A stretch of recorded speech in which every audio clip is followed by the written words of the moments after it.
Waqt li l-maġġoranza tat-teenagers joħolmu dwar il-futur tagħhom, oħrajn ikunu diġà bdew ixelfu diffirhom mal-ġustizzja. Tweġiba l-mistoqsija parlamentari tad-deputat Franco De Bono tiżvela li mill-2008 l-hawn 42 persuna taħt is-16-il sena kienu miżmuma fil-ħabs ta' Kordin. L-aktar sena li nbatu ħabs żgħażagħ ta' din l-età kienet is-sena 2008 meta nbatu 12 żagħżugħ il-ħabs. Din is-sena diġà nbatu 5 persuni taħt is-16-il sena l-faċilità korrettiva ta' Kordin. Tfajliet taħt l-età li ngħataw sentenza ta' ħabs ikunu fl-istess ċelel ta' priġunieri nisa għaliex fil-ħabs ta' Kordin m'hemmx sezzjoni għal minorenni femminili taħt l-età.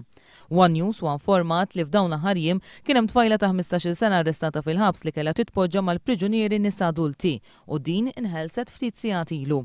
Esperti fil-qasam jgħidu li tfajliet taħt l-età li jintefgħu f'ċelel flimkien ma' priġunieri nisa adulti jista' jkollhom esperjenza traumatika li taffettwalhom il-futur. Dan għaliex dawn in-nisa adulti possibilment ikollhom diversi esperjenzi fil-qasam kriminali.